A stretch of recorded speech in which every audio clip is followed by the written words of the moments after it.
Welcome to the Fayoum.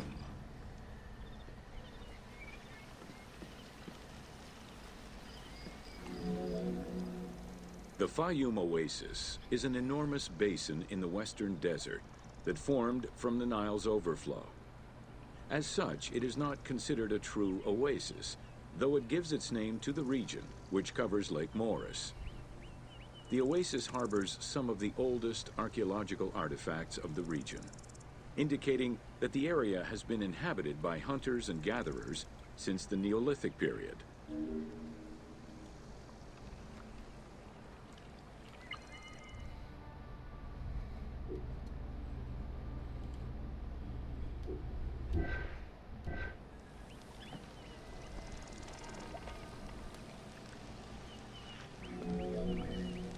The Fayoum Oasis drains into Lake Moeris, which was a large freshwater lake, but at some time became a saltwater lake. In the 12th dynasty, ancient Egyptians redirected the water flow with a dam and dug a supply canal using the lake as their reservoir. Irrigation enabled them to continue growing crops of figs, grapes, and olives year-round. Which is again how Egypt became the breadbasket of the Roman Empire, because of their growing seasons. Reed boats, feluccas, triremes, and kerkeros were the most commonly found craft within the landlocked waters of Egypt. They were used for various purposes, ranging from daily fishing, trade, warfare, and travel, to the ferrying of massive stone blocks used to build the great monuments of Egypt.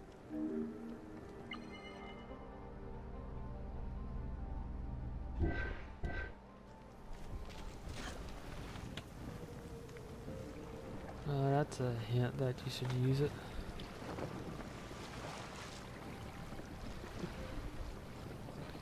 Let's try not to run over people.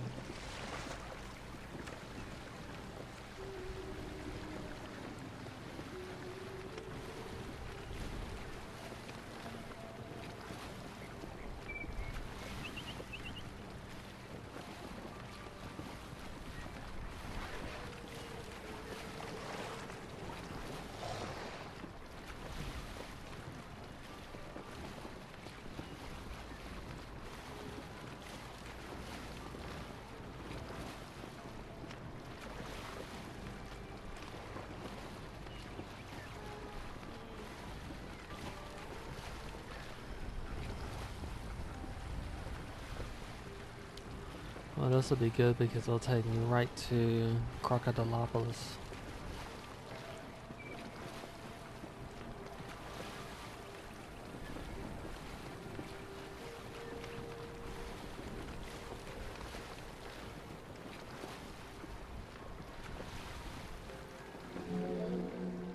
The most impressive pyramids of ancient Egypt date from the Old Kingdom and can be found on the sites of Giza, Saqqara, and Dashur.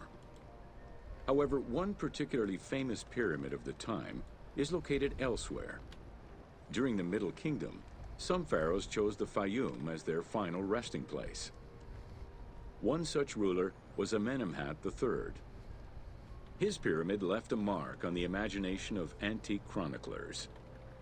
They refer to it as the Labyrinth, mostly due to the vast mortuary temple complex at the foot of the pyramid. Herodotus mentioned that he had visited 12 courts and over 3,000 of its chambers. But he was also well known for being prone to hyperbole.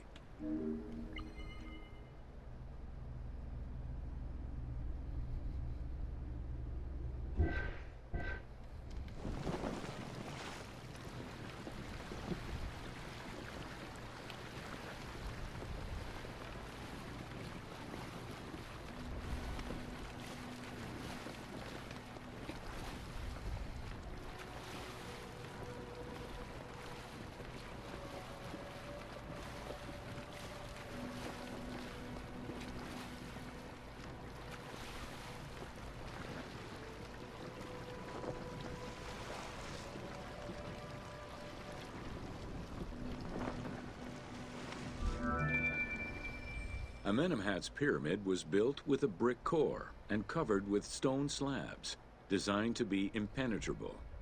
The burial chamber, made out of a single block of sandstone, is unique in its design. Richard Lepsius and Flinders Petrie both explored the pyramid site, measuring 385 meters by 158 meters, and identified it as the location of the labyrinth.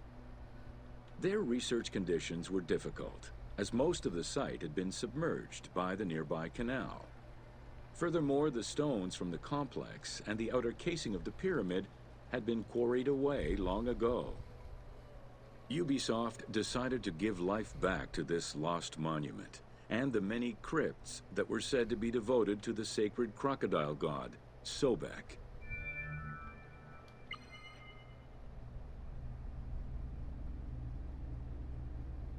That would be a difficult thing to rebuild something was destroyed a long time ago.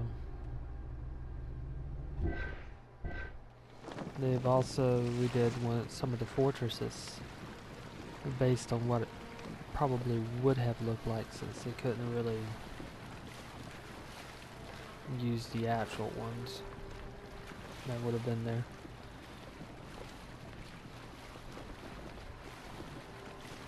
And even some of them are slightly modified for story purposes. But in the case of this, it's kind of best to think of the game itself almost as a what if. A world like ours, just slightly different.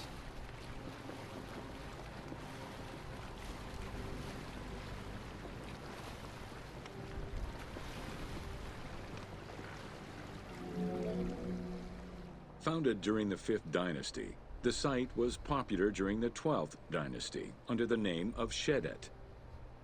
During the Ptolemaic era, the metropolis was named Crocodilopolis by the Greeks, in honor of the crocodile god Sobek. During the Greco-Roman era, the Cleruks, soldiers of the Ptolemies, settled there after their military service and expanded the irrigation systems. Irrigation and water distribution tripled the arable land and turned the city into a lush and rich area. 27,000 inhabitants lived in its precinct at its height. The city's location was strategic in controlling the many small waterways connecting to the main canal, and thus the Nile.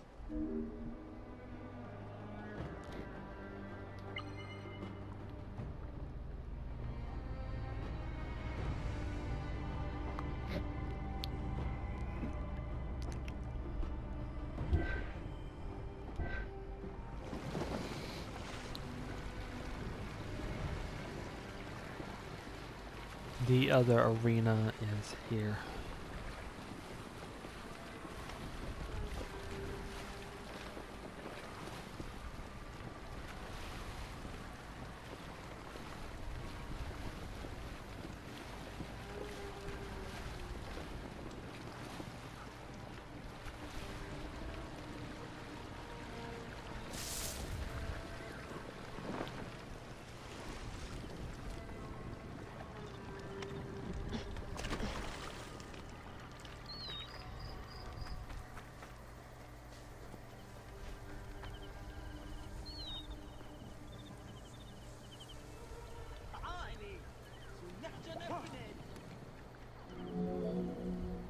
The region's main cult was that of Sobek of Shedet, a divinity associated with water and fertility, both very important to an area that depended on irrigation.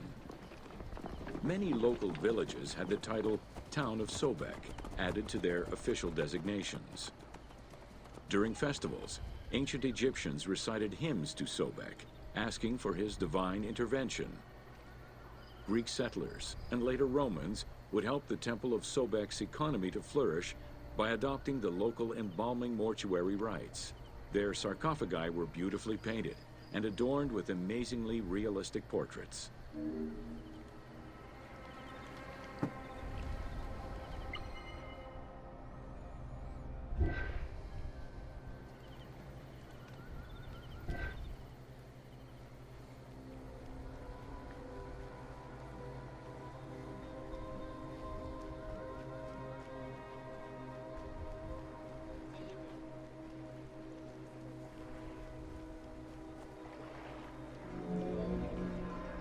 Very similar to the cult of the Apis bull in Memphis, a living crocodile was worshipped within the precinct of Crocodilopolis' main temple.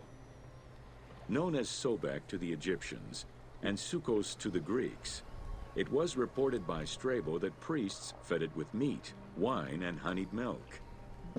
They covered its body with jewels and gold. After its death, it was embalmed and placed within the crocodile's grotto, alongside thousands of other mummified crocodiles.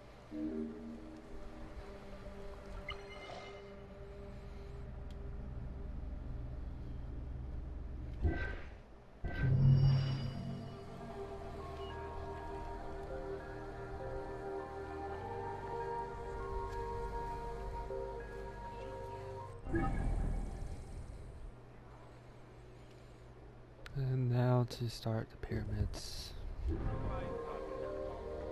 That's all of... No, it's not all of Egypt. There's still one more in Fayum Oasis. So what one did I miss?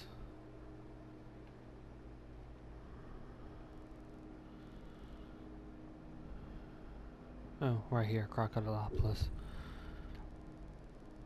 I thought I had already done it.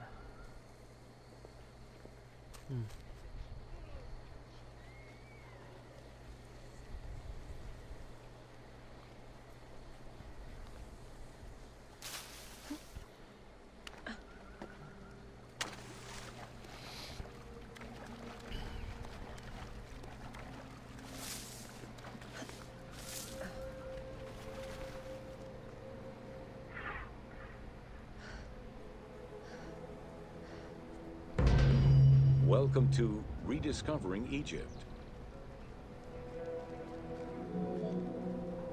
In the 19th century, the increased intensity of tourism and excavations, as well as the outflow of antiquities to other countries, threatened Egypt's archaeological heritage.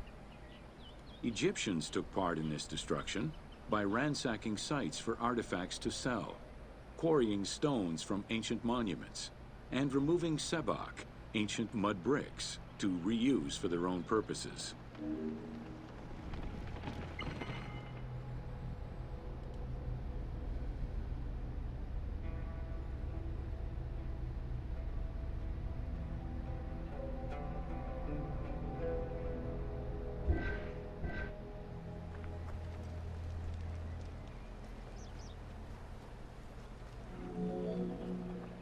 A major step in conserving Egypt's heritage was taken in 1858, when the Viceroy of Egypt created the Antiquities Service. Supported by a team of foreign scholars, Auguste Mariette exerted an iron grip on the service. He carried out his work across Egypt and into Nubia, intervening on almost every major site. Aware of the necessity of keeping unearthed artifacts in Egypt, Mariette requested a museum be created for that purpose in 1858. This museum was the ancestor of the Egyptian Museum.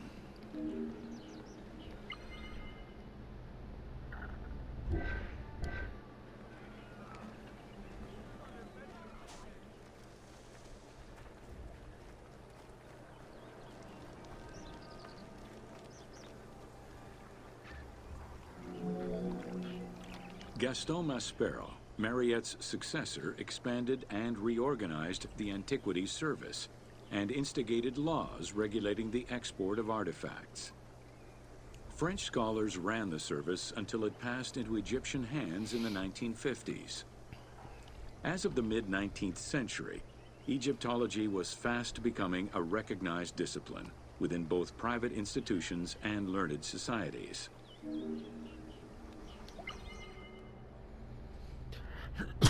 You think about something like the Animus, if it actually existed, would allow people to study without causing harm to any artifacts.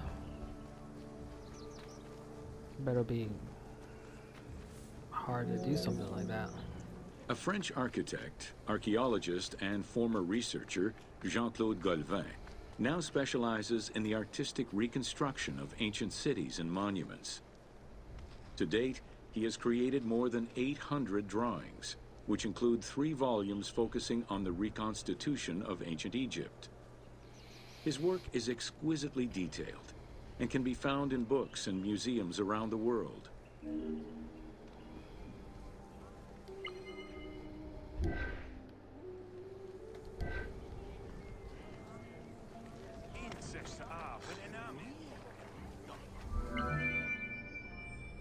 The team was thrilled to collaborate with Jean-Claude Galvin in order to recreate Egypt for the game. In the 19 exclusive watercolors he created for the team, Galvin used scientific data as the base, and then extrapolated to provide a full interpretation of various locations and monuments in ancient Egypt. Both early sketches and fully rendered images were then used by the team as references while building the world of Assassin's Creed Origins. Well, that is impressive to see who was working on it.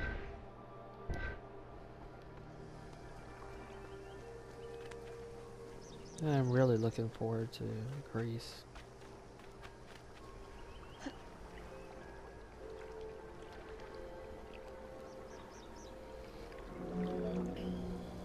Although ancient Egypt's rich religious culture and its mortuary monuments continue to be investigated, the modern discipline of Egyptology has shifted focus. Rather than single-mindedly retrieving impressive artifacts, Egyptologists today focus instead on increasing the body of knowledge.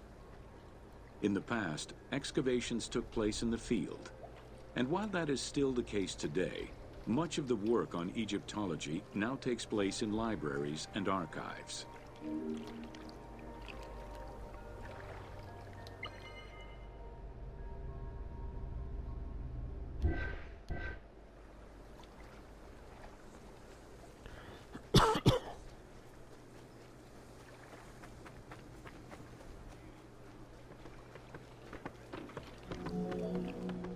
Today, archaeology in Egypt relies on an interdisciplinary approach, where traditional Egyptologists are helped by a wide spectrum of scientists from other disciplines and new, non-invasive techniques.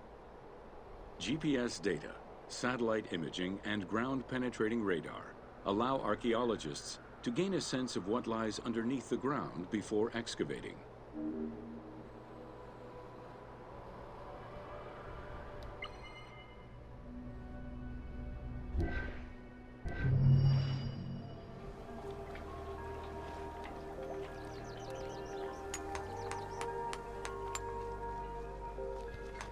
There's a lot of good technology that can be used for that.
Welcome to Pyramids of the Middle Kingdom.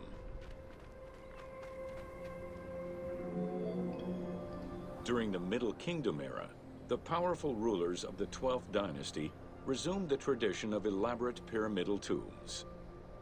For example, Amenemhat I built a funerary complex in Lisht, and Senusret II selected the Elahun site in the Fayum. Amenemhat II and Sesostris III, however, cast their favor towards Dashur. Amenemhat III built a pyramid there as well before moving to Hawara in the Fayum.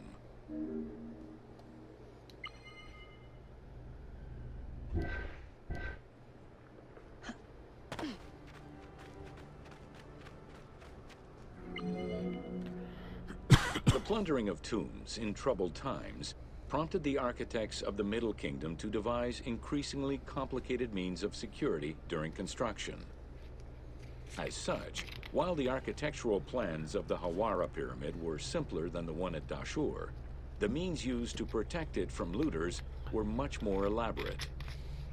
Beyond the use of blind passages and concealed trapdoors, the architects relied on a system of stone slabs, which were slid into place at the end of construction. These massive stone slabs were meant to permanently block the passageways leading to the funerary chambers.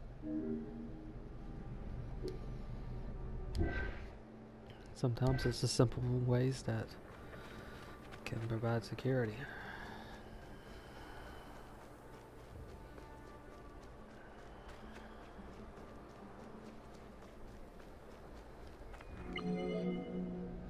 The kings of the 13th dynasty began building their pyramids at Masguna, south of Dashur, then moved on to Fayum and Abydos.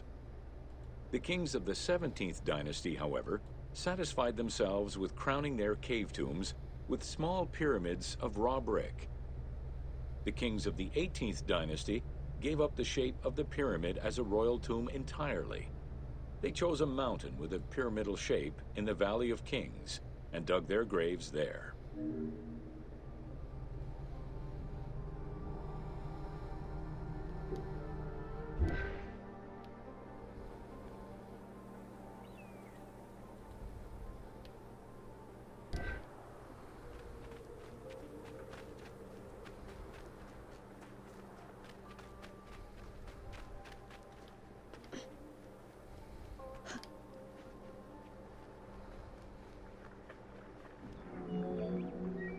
It was not until the Nubian pharaohs of the 25th dynasty that kings were once again buried under pyramidal tombs. In fact, today, the area of ancient Nubia, modern Sudan, contains a record number of 220 known pyramids to Egypt's 138. Despite their slow decline in use and quality, pyramids continued to fascinate all and sundry up to the Roman era. They remain to this day a symbol of the religious dedication of the pharaohs and the grandeur of ancient Egypt.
Not yet. No one how we're sitting it.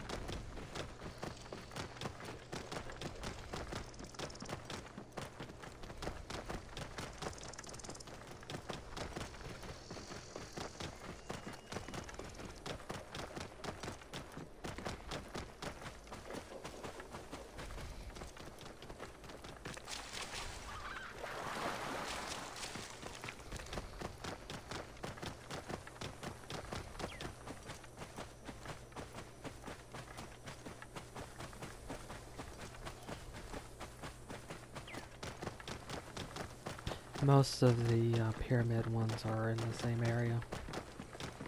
Oh look, a crocodile.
It almost would be better to stop right here and just go cross country.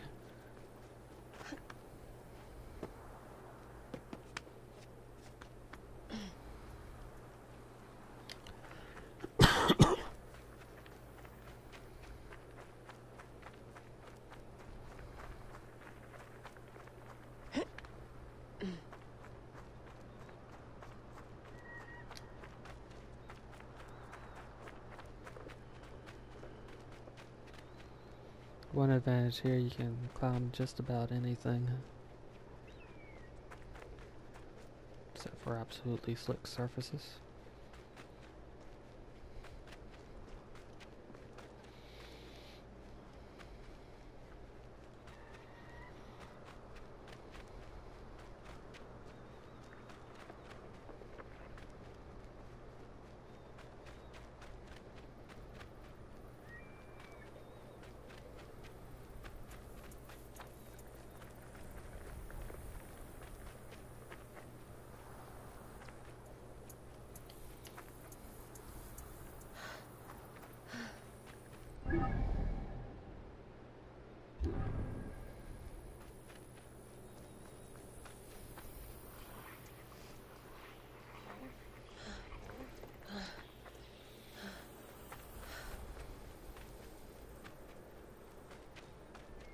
You can see Memphis off to the side over yonder.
Welcome to Sneferu's first pyramid.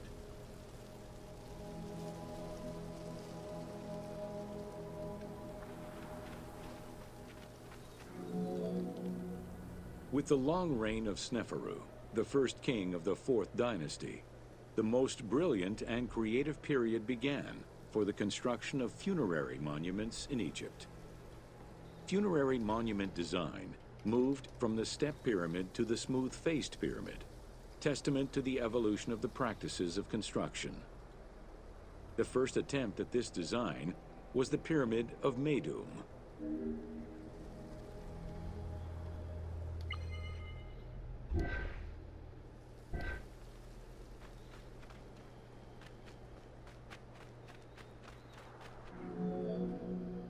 While Sneferu's monument started as a 7-stepped pyramid, it was later altered into an 8-stepped structure. The final phase of construction saw the steps filled out and an outer casing applied to achieve a smooth surface.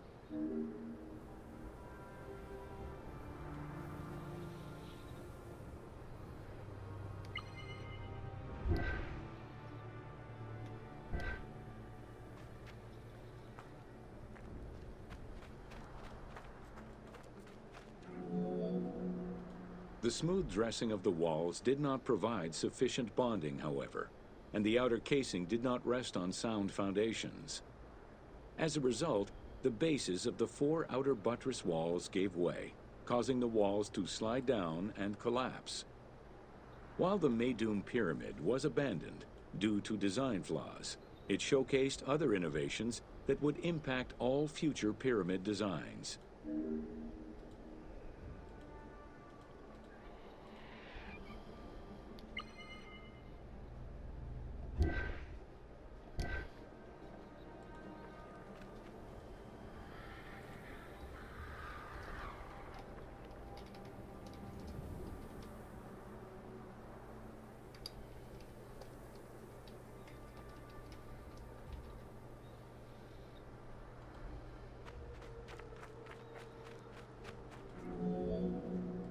As well as the smooth sides, it was the first time a ceremonial pavement was built, leading from the valley to the temple of the pyramid.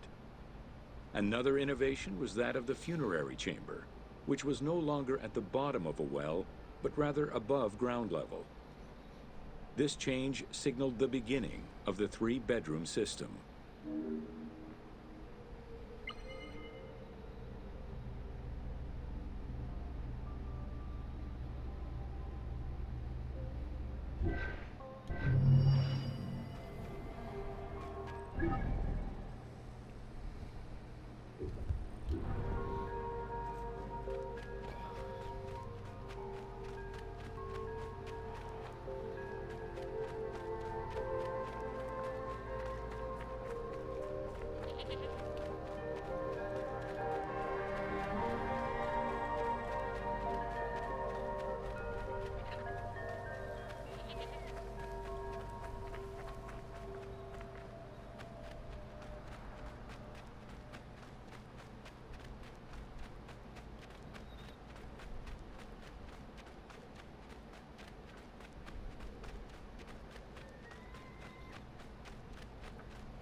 The bent pyramid. Welcome to the Bent Pyramid of Dashur. After the construction of the Meidum Pyramid failed, Sneferu transferred his residence and the official necropolis to Dashur. There he began construction on his second attempt at a funerary monument. The resulting structure, known as the Bent Pyramid, is the only one of its shape in Egypt.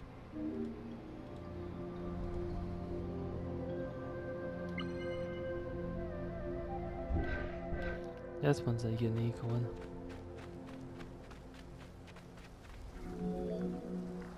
Though the pyramid also proved unstable and was abandoned, it marked a technical and architectural breakthrough. Heralding an important design transition, the Bent Pyramid displays a shift from the step pyramid to a functional smooth-sided pyramid.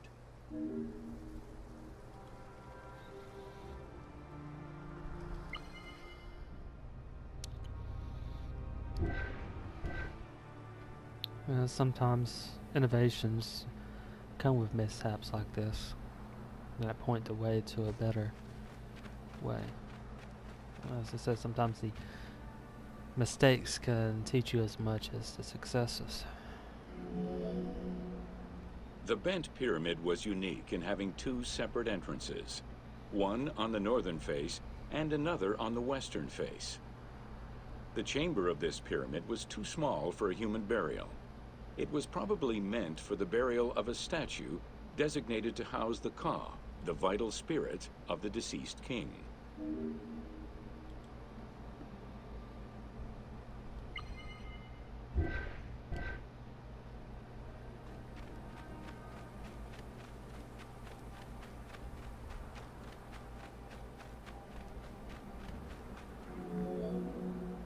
With the bent pyramid, architects successfully experimented with a completely new idea: to build the pyramid with a core of huge stones settled on a progressive horizontal design.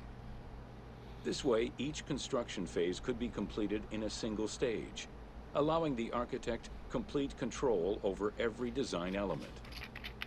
Unfortunately, these precautions did not prevent sagging or cracks in the interior rooms of the pyramid. Sneferu abandoned the monument and began the construction of yet another pyramid.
Welcome to the Red Pyramid of Dashur.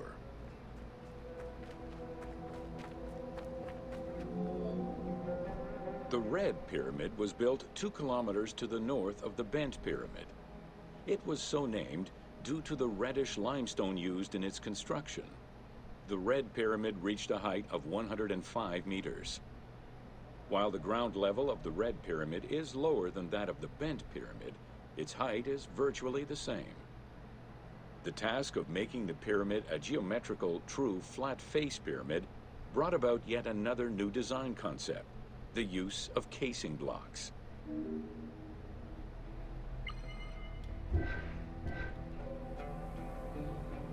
And thus more innovation.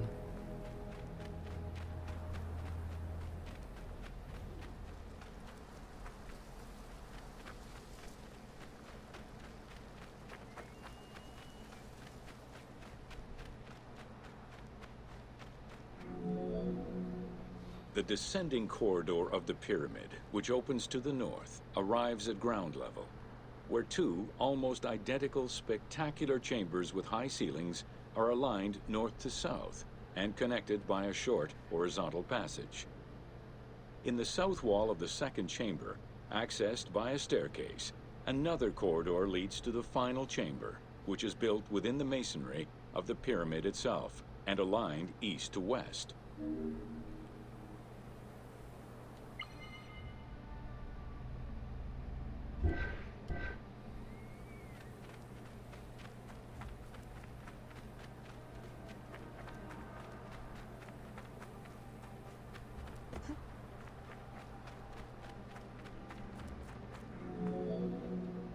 The annexes of the Red Pyramid consist of a small funerary temple located to the east.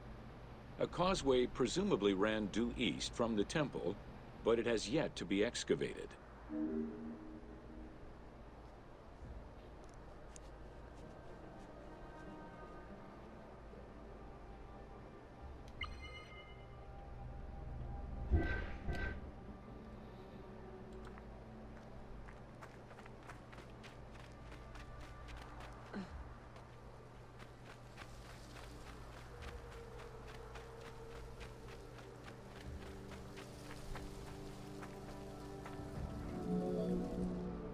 The Red Pyramid was structurally sound, and once finished, marked a remarkable design milestone.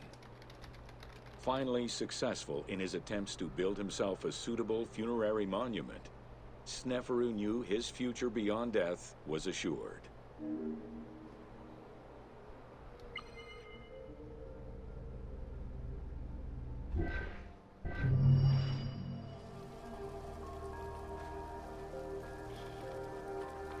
Actually, it kind of makes sense to go from south to north now that I think about it. Because you go run into the Bent Pyramid first, and you find out about all the things that went wrong with previous attempts. And then you end with the Red Pyramid.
Welcome to the Step Pyramid Complex of Djoser. The Step Pyramid is at the center of an enclosed complex, comprised of temples, models of palaces, and artificial constructions, all built for the afterlife of Pharaoh Djoser. The funeral complex itself covers 15 hectares and is located on the highest point of the Saqqara Plateau. It's clear from the elaborate detail and scale of the complex that this was a technological marvel of its time. The only fragment of information regarding the design plans of the complex was discovered on a section of stone containing an architectural sketch of a vault.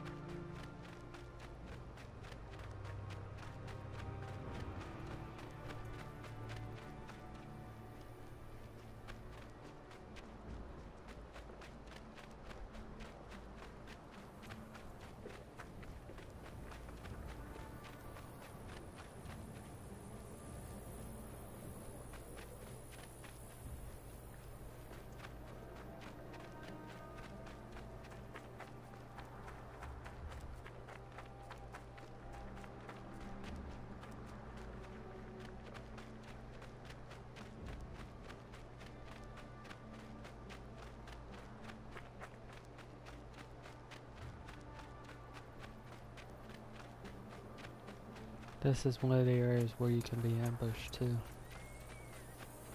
Around this area.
I may even want you to go inside. Take one moment to get up to the top of this thing.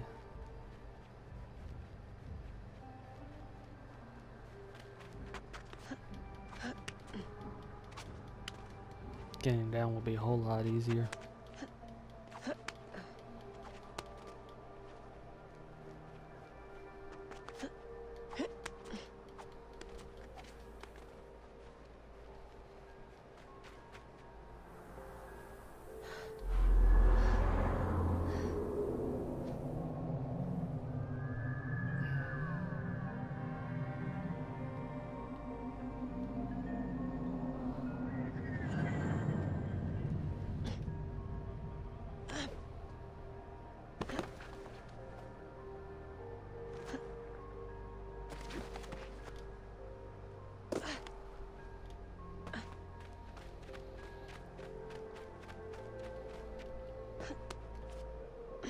Well, there's the...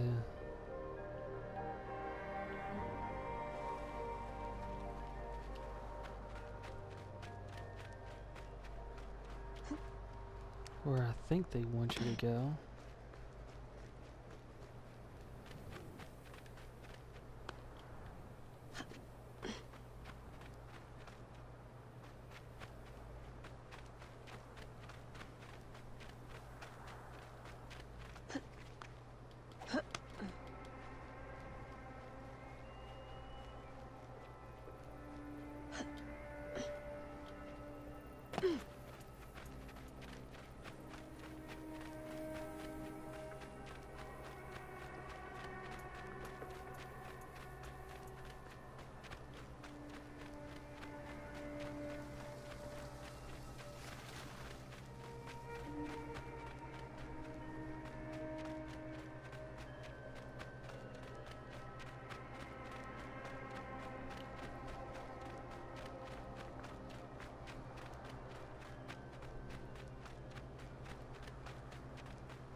I believe this is where you face the hyena.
I think I accidentally skipped one. I did. I was taking my eyes off of it.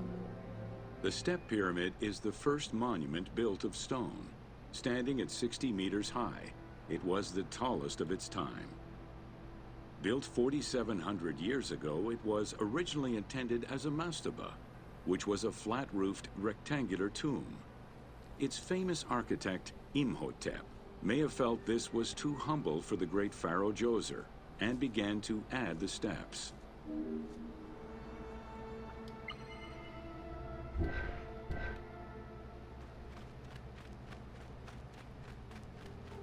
Should have known something was up when the thing was The Step so Pyramid long. complex is enclosed within a 1,600-meter-long wall that is 10 meters high. This large wall was made out of white limestone and oriented along the north-south axis.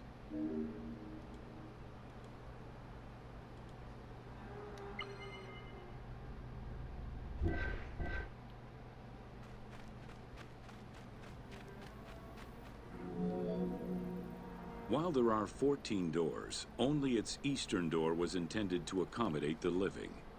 The remaining false doors were built as portals for the King's Ka to pass through. Along with false doorways, the walls were designed with bastions and steeples resembling a defensive wall. The positioning of these design elements suggest that they were related to the Hebsed festival.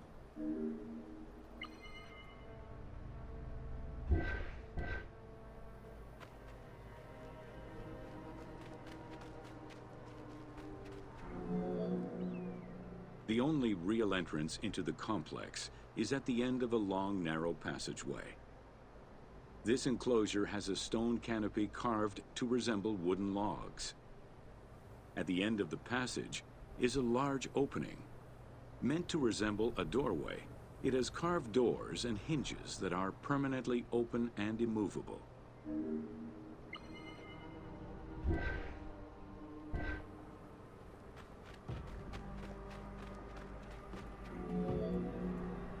The corridor is lined with 20 pairs of columns up to 6 meters high, built by stacking stone drums. The completed facade was made to resemble reed stock bundles. Traces of red paint were found on the columns, along with black paint on the support walls. This would have had the effect of blending the walls into the shadows to give the red columns the illusion of standing on their own.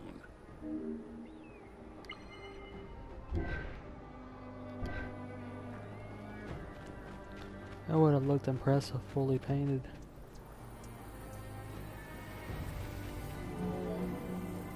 Chambers are located on either side of the columns and are thought to be chapels representing the provinces of Upper and Lower Egypt. According to some Egyptologists, the arrangement of the rooms may be symbolic of jurisdiction and judgment.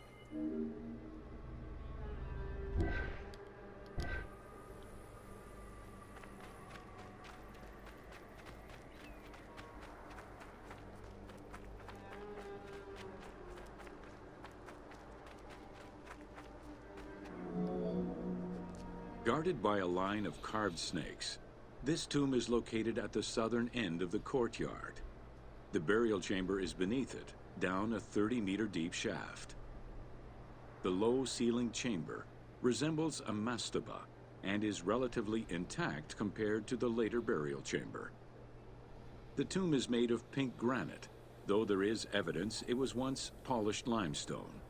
Too small for a body, it is possible that the tomb was intended for the king's ka, or to hold the canopic jars containing the king's organs. Later traditions in burials would have the canopic jars in the same chamber as the body.